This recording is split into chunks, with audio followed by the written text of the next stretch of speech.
Hi everyone, welcome to my YouTube channel. Hope you all are doing extremely well. So today in this video, we are going to do the complete analysis of Infosys pseudocodes that were asked in today's morning slot. So make sure to watch the complete video. But before proceeding further in the video, if you are new to this channel or if you haven't subscribed our channel till now, then guys, please make sure to subscribe. It will really motivate me to make more such content for you, and definitely the channel is going to be helpful for you. So do subscribe our YouTube channel. Hope you have done this and join our Telegram family as well. The link for the Telegram channel is given in the description itself. Well, if talking about the difficulty level, so on analyzing the questions, what I find out that this time the pseudocode part was pretty easy, right? The questions were pretty easy, pretty clear, straightforward questions were there. If you are having the basic understanding regarding loops, right, how they are functioning, about logical operators, and so function, you will be able to figure them out. You will be able to complete the pseudocode section. So that was regarding pseudocode section. So along with discussing that part, let's solve some questions as well. So these questions were asked in the morning slot itself. So let's start with our first question. So here's our first question. You can see we are having integers x, y, z, a, and we are setting the value of x as 2, y as 1, and 5 as, and z as 5. Okay, so now what we are doing is we are assigning the value to a. How? So we are simply writing x and y. So you know that which value denotes false. You know, like we have two values, 2 billion values, true as well as false, and internally this true is handled any value other than 0. So that will be representing true. Usually we call it as 1 represents true, but any positive value, any negative value other than 0 represents true, and 0 represents false. So here you can see x we have, and the value of x is what? 2, and this end is logical end 2, and we have y is 1. So obviously this is going to give you, as if both these parts are true, they are positive values. So from here you'll be getting 1, and we are having or.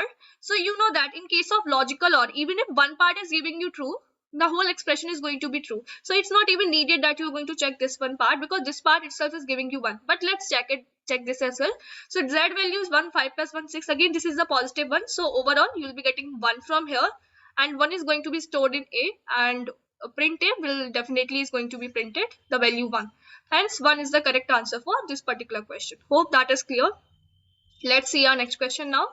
So we are having an integer array named as x, which is you can see we have mentioned that it is having the size of 6, and we have just mentioned one value here. It means this 6 is stored at the 0th index, as we have mentioned one value here. And by default, rest values, like this array is having 6 elements, like it can have, we have mentioned the size is 6. So rest other values will be having what value on their indexes? 0. Okay, you must be aware of that. So we are having a variable integer j. Now we are simply running a loop from j equal to 0 up to j less than equal to 2. So 0 less than equal to 2, first time condition is true. Print x of j means x of 0. What is the value at 0th index of array x? That is going to be 6. So 6 will be printed. Now j value is going to be 1. 1 less than equal to 2, condition is still true. Now you know, like I just mentioned that other values will be by default 0. So 0 will be printed. Then j value is going to be 2. 2 less than equal to 2, condition is true, hence 0 will be printed. So 600 will be the correct answer for this question. Now you can see these questions are fairly easy. So if you are having the understanding, basic questions are there, you will be able to solve them. So let's see our next question now. So here's our next question. You can see we are having integer x, y, we are having integer I, j, k, and x, right? And we are setting the value of j as 1, k as 1, and x as 4. Now simply we are having a for loop that is getting initialized from int I equal to 1 up to I less than equal to x. X value is what? 4. So 1 less than equal to 4, the loop is going to run, and we're incrementing the value of I plus plus we are doing, right? So now you can see we are printing the value of k. What is the value of k? 1. So 1 will be printed. Then we are updating the value as j plus equal to 1. So the previous value of j is what? 1. So 1 will be added. It is going to be 2 now. To k we are adding the value of j itself. So k value is 1 and j value is 2 now. So 2 plus equal to 1, you will be getting 3. And we are adding 1 to the value of I. So I value is 1. So that will be 2. And you know, like in the loop part as well, we are updating the value of I as I plus plus. So overall the value of I is going to be 3. Now again, 3 less than equal to 4, the condition is true, because I value is what? 3. So again you have to print the value of k, that is going to be 3. You know, 3 is the value, so 3 will be printed. Then j value, to j value we are sorry, to j value we are adding 1, so it is going to be 3, and to k value, that is 3, we are adding the value of j, so 3 plus 3 you will be getting 6 from here, even though that is not needed to go through this iteration, because you know that anyhow the next time the condition is not going to be true. To save your time, I am telling you, I am explaining you, that's why I am doing this part. Otherwise, if you use some sort of sense of humor here, so you can see from here I value will be incremented by 1 4, and here also it will be incremented by 1 5. So next time this condition, this for loop condition is not going to be anyhow true, so these values are not even needed, you don't have to print k and all, so you can just leave that iteration, and 1 3 is anyhow is going to be your answer. So use these kind of tricks, these kind of tricks, these kind of tips to when you're solving the question, so that you can save your time. So the answer for this one is going to be 1 3, right? So I hope that is clear. So let's move ahead for our next question. Now modulus operator thing is just used here. So if you're having a proper understanding regarding the modulus operator, you will be able to solve it. Now in this question as well, you can just solve it, this question, in 1 second. Or let's say 2 to 3 seconds. थोड़ा सा time बढ़ा देते हैं. Just इन सबको ignore मारो. Let's ignore them.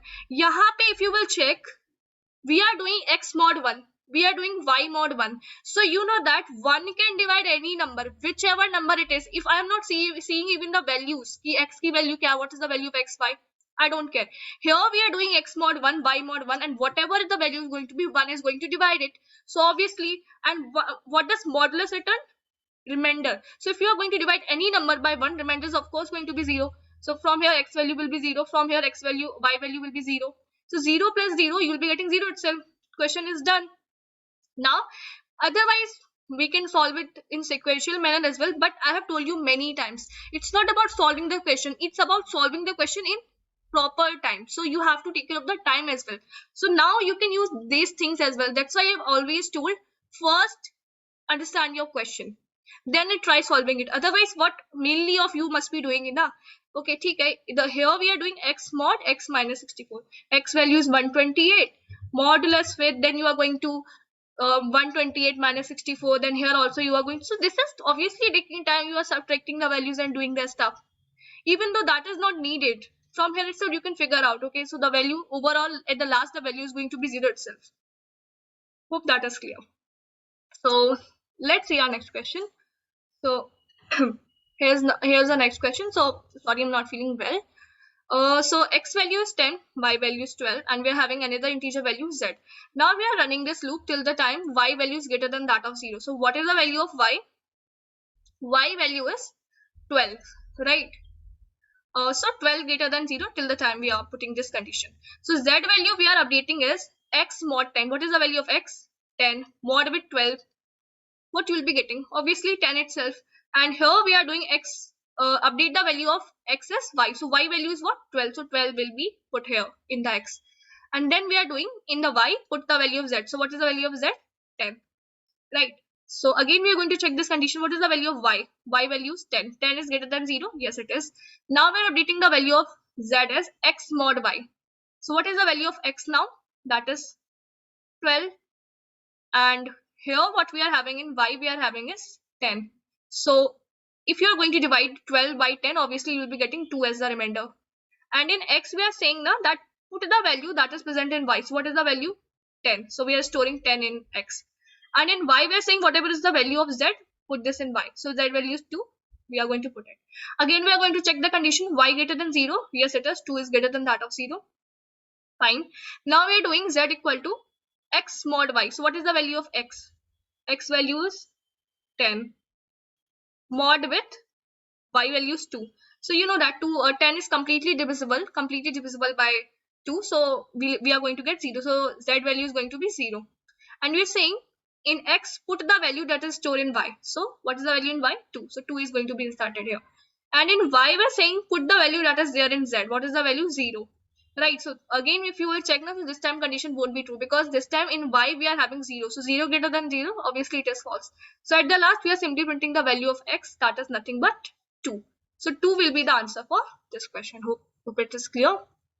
Okay, so that's the last question. Overall agenda of making this video, just to let you know that this time the pseudocode questions were fairly easy, right? And many of you must have got some questions from these as well.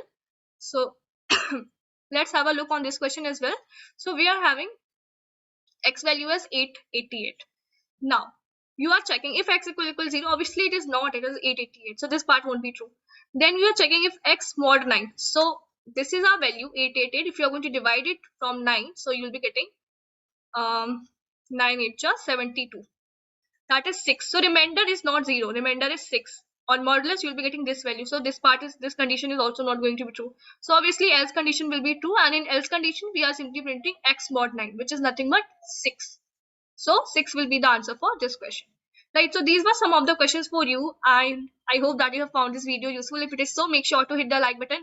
Share the video among your friends as well who are having the exam in upcoming days or who are already done, so that even they can go through the questions. Maybe they have solved some of these. So yeah, this is it for this video, guys. Thank you for watching. Do subscribe our channel. Bye bye.